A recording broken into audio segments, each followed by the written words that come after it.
Баршаңызға сәлем. Бүгін жусай мен қуырылған лағманның рецептісімен бөлісемін, немесе оны гонбян сомен деп те атайды. Алдымен етті жұқа тілімдерге кесіп аламыз.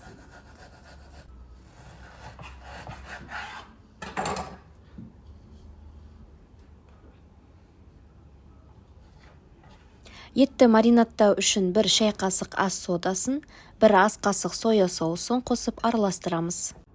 1 шай қасық жүгері крахмалын және 1 ас қасық су құйып, қайтадан араластырамыз. 1 ас қасық өсімдік майын құйып, 1 келкі болғанша араластырамыз.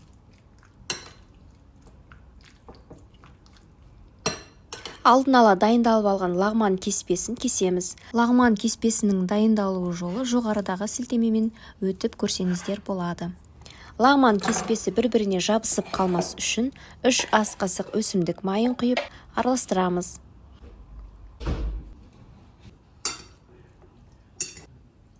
3 ас қасық соя соусын құйып тағы да жақсылап араластырамыз.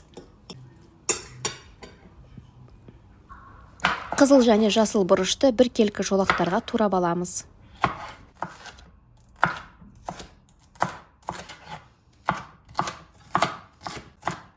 Чили бұрышын да ортасынан бөлеміз.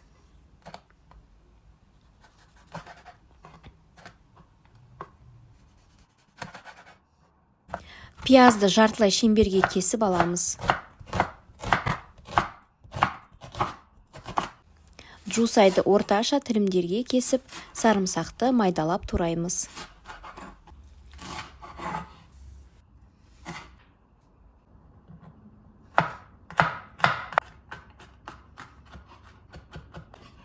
Табаға 60 мл өсімдік майын құйып, май қызған кезде етті салып, қатты отта шамамен 1 минут бойы үнемі араластыра отырып қуырамыз. Содан кейін етті бір жағына алып, майға чили бұрышы мен имбирді өсімдік майына қуырып, барлығын араластырамыз.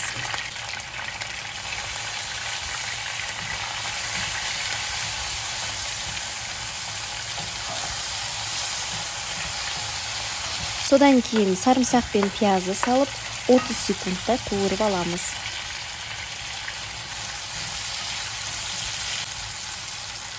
Артынан бұрыштарды салып араластырамыз.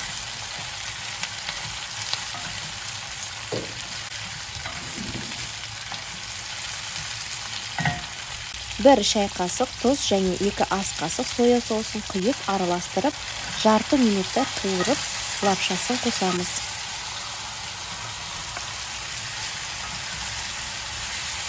Лағман кеспесін араластырып, артынша жусайды қосамыз.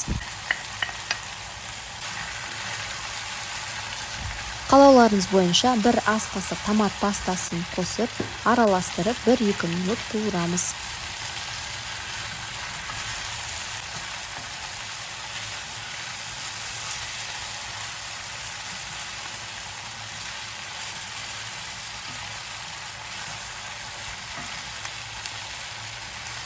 Қуырылған лағманымыз дайын. Қалауларыңыз бойынша бетіне күнжіт сеуіп дастарханға берсеңіздер болады.